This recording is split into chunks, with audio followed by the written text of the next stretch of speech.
Hello, my name is Taylor Ellis, and I'm a PhD candidate in the Faculty of Education of the University of Manitoba. I am here representing the workload creep team, and the primary investigator on which is Dr. Sandra Kuritzin, and also Dr. Satoru Nakagawa is also co-author of this presentation. First off, I'd like to give a land acknowledgement today. This is a modified version of the University of Manitoba's own land acknowledgement, and coming to you from Winnipeg, Manitoba. We are grateful if uninvited guests on the lands of the Anishinaabe, Cree, Oji-Cree, Dakota, and Dene peoples, and on the homeland of the Métis Nation. We respect the treaties that were made on these lands. We acknowledge the harms and mistakes of the past and the present, and we dedicate ourselves to move forward in the spirit of truth and reconciliation. In our empirical, conceptual, and theoretical work, and across all our transdisciplinary relationships and entanglements, we embrace Indigenous ways of knowing, critical pedagogies, critical discourses, and reimagine forms of research, ethics, and institutional organizations. We stand in solidarity with all actions and all alliances that disrupt systemic and institutional settler colonialism, empire, neoliberalism, anti-blackness, anti-Asianness, anti-Semitism, Islamophobia, anti-LGBTQ plus freedom, and any number of hateful and repressive overt and covert forms of oppression. The topic of today's presentation is adjunctification and commodity fetishism, obscuring academic labor through the neoliberal discourse. This quick funding acknowledgement. This project is funded by a Social Sciences and Humanity Research Council Insight Grant by the federal government of Canada. And research assistants have also been supported by the University of Manitoba's Graduate Enhancement of Tri-Agency Stipend. The rationale for the workload creep project as a whole, it's a multi-year study in which we are investigating the creeping nature of workload within the social sciences and humanities departments at Canada's largest research-intensive universities. We're using multiple methods, so interviews, surveys, and document analyses. This research is primarily informed by document analysis, faculty or university websites, and we host data and citations on our website, workloadcreep.ca. U15 is a body which represents Canada's 15 largest medical doctoral research intensive universities, with reputations either in the international, national, or regional levels. Canada's three largest universities, for example, University of Toronto, McGill, and UBC, are all internationally ranked very highly, but others in the U15 may only represent maybe a province or their specific region, or have a national reputation. This body has come together in the originated in the 1990s with a selection of Ontario and Quebec institutions. It's since grown through the early 2000s. As a body, it's come to, through self-promotion, it has come to represent a significant contribution, both in terms of the number of students educated, but also the accumulation of research funding and patents and things of that nature. Just a quick note of context here. This survey was conducted in the summer of 2019, and a part of an ongoing, or a survey that was ongoing at the time, where we were looking at all the U15 websites. The target institution here, the University of Saskatchewan, it was not chosen for any particular reason other than it was the website that I was doing the scan for at the time in that summer, and so I was informed by that one in terms of its immediacy to me. The University of Saskatchewan is a regional hub as a member of the university, or the U15, and is a sole member of the province of Saskatchewan in the Canadian Prairies. It's also the products of the broader scan that involved a larger part of the workload creep team has already been published by Kuritzin et al. In 2020, the citation for which you can find on our website, workloadcreep.ca. This paper was informed by reading a book by American critical theorists of higher education, Herb Childress, in the summer of 2019, the adjunct underclass. This was happened at the time when we were looking at these U15 websites, and so while we were doing the analysis for the neoliberal keywords, I became interested in this concept around commodification and how how this can function to obscure the work of teaching staff, in particular within the neoliberal paradigm at Canadian universities. In general, the findings are pretty straightforward. What I found, or what we found when we were looking at the U15 universities in general, but at the universities of Saskatchewan in particular, is that teaching work itself is largely invisible on websites. So there's no like commitment to. There are vague commitments to like being the best employer in the province and those kinds of things, but the actual pedagogical bond between teaching staff and students is not usually situated as a prominent selling feature of the university. Where the teaching labor does come up in the websites, it's often in terms of the service provider model or the kind of consumer consumptive model of education. So the student is paying for service, and the university has a kind of monopoly on degree granting and professional mobility in that category. In regards to this gatekeeping function, this kind of monopoly on degree granting, the universities tended to reframe this process, these procedural matters in terms of expediency. Expediency then seeming to replace other values, something like quality, for example. And an example of this I'll describe later in regards to EAL qualifications or on admissions pages. As part of our theoretical analysis, we're using the concept from Marx's political economy of commodity fetishism.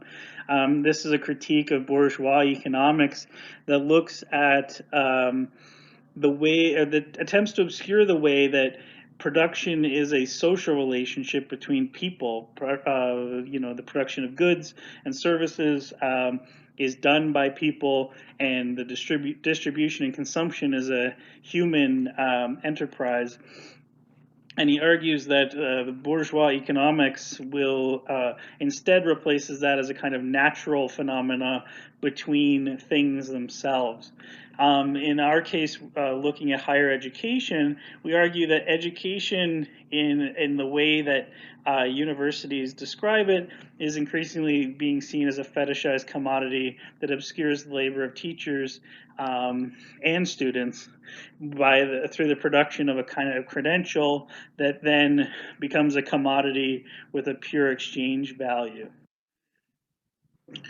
Reading Childress's book at the same time, he's critiquing the American higher education frame, which is increasingly being, the teaching labor is being done primarily by either graduate students or people who are contractually hired on a part-time basis or on a course-by-course basis. And he describes the features of this as the following list. So the economic exploitation of these precariously employed staff members, the lack of professional development or growth opportunities, so things like access to laboratories or libraries and things like that can be limited either by virtue of not being able to access them, like a laboratory, or having limited time, for example, to maybe access the library. These employees are increasingly vulnerable because they are not permanent members of the university community. They can be kind of isolated from it. And then there's a common theme in a lot of the case studies that he does about this deception by university administration. So there's a sense that if you play ball as a sessional instructor, for long enough, then maybe there will be, when a tenure track position comes up and you're a good employee, you might be hired, but it's often the case that the adjuncts are overlooked for those hiring decisions. Childress doesn't make this explicit, but he does refer to a kind of commodity form of education in the American academy. And he specifically refers to two procedural matters that, in his view, have transformed the economic relationship between teaching staff and the university. The first of which is the transfer credit. And what the transfer credit does, in his estimation, is it creates for the university a kind of interchangeable unit of a credit hour, and those equivalencies obscure from view the work of the individual instructor by basically saying that the syllabi of the two courses are adequately related, and so therefore they can exchange the work of one teacher at one institution for the work of another teacher at another institution of similar ranking. The other version, or the other procedural matter, is the issue of the contact hour. He refers to this as being useful in a particular time when the business of the university largely took place on campus, and it made sense to track things like contact hours. But in the age of kind of postmodern technologies like the internet, Childress observes how the contact hour has kind of overstayed its usefulness, with sessional laborers often having to work multiple additional hours doing things like responding to student email, writing reference letters, navigating online teaching tools they might be unfamiliar with, and a whole host of other kinds of additional labor that creeps into the traditional 3 hours of lecture and 2 to 4 hours of additional marking and prep time. So for this study, we used a method that's very common in website analysis. We started at the home page, and then from there we kind of clicked onto different landing pages, and then from those landing pages kind of text was accumulated to be examined later for things like neoliberal keywords.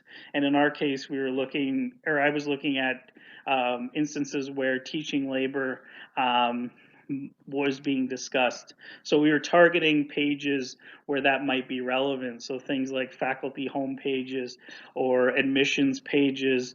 And then I took the step to go to the continuing education pages, which we'll discuss in some detail. Just a quick note is our position as an observer, we don't have access to the kind of internal course catalog and the equivalencies in order to make a definitive statement about which courses are marked as transfer credits. Childress does observe that sessional faculty tend to be overrepresented in teaching those courses, but we were looking at the university website from a kind of public outsider perspective.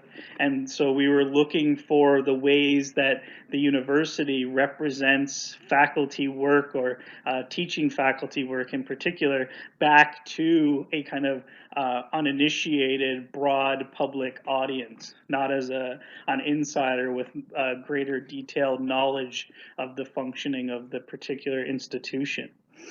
We do have some insight from our interviews and other analyses that we've done of things like strategic plans and other documents, but in general, we have a kind of outsider perspective as the observer. The following, we're going to talk about 3 common orientations that were observed in the language when teaching was discussed.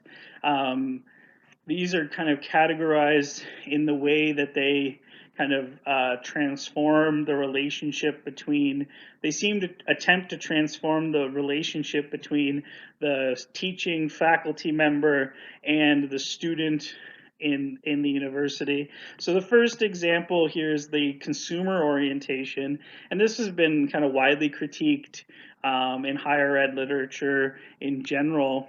But linguistically, it's a very interesting and transparent throughout multiple pages of the university. So an example of this would be a kind of you language in terms of the student being able to decide as the consumer what it is, what kind of product they're being informed, they're giving an informed opinion about consuming. So they're looking for a credential. They want the credential with the most value on this perceived abstract labor marketplace. Another version of this is the this issue of like timing and having to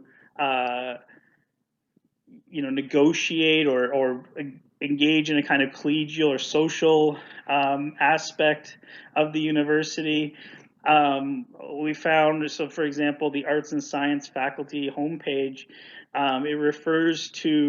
it uses this term, the students are able to gain in-depth perspectives of their world on their terms.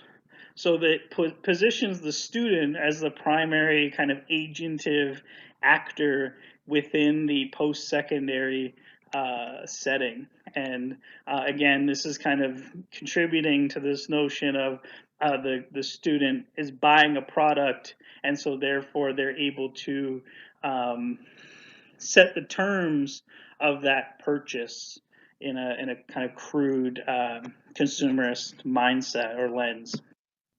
Almost as an extension of the consumer orientation is the career orientation. And what this does is it transforms the work of teaching staff into the promotion of a kind of abstract, impersonal kind of skills knowledge transmission. We found this in the continuing education page, where they specifically refer to taking courses, paying to take courses to advance your career. For example, for lawyers, there's a course that they were promoting that would help them kind of engage in the public discourse or the inform public policy. Example from the Faculty of Education refers to this practical nature for promoting the interest of student teachers, but we found that this kind of challenges the legitimacy of people who are maybe engaged in more theoretical study and teaching, but also it puts the teaching staff at the behest of a kind of an abstract labor market that they have to tailor their instruction towards. Finally, we're going to talk about the expediency orientation. And what we observed here is that this expediency orientation often is targeted at gatekeeping functions of the university. So things like minimum requirements in the admissions pages or EAL programming for students who maybe are coming from an international background or coming from a Francophone institution to the University of Saskatchewan. And what this expediency orientation seems to do is it seems to particularly target teaching staff in these already very precarious parts of the teaching staff at a given university and transform them into a kind of service provider on the par with, say, like a McDonald's employee. There's a kind of attempt to say that these programs are less valuable in terms of the quality of education they can provide and more valuable in terms of the speed through which you can proceed through them, or the lack of delay in completing your other aim, which is to get the credential. So for the example, EAL program here, there's an advertisement for a joint admission program, and what this does, it allows a student who maybe doesn't have the test results to gain entry into the program through the normal means to work towards a degree at the same time that they're getting their EAL qualifications. The other example here from summer classes is trying to expedite the degree as a form of gatekeeping to a professional life. Finally, the page's references. Thank you for listening, and I look forward to our discussion today.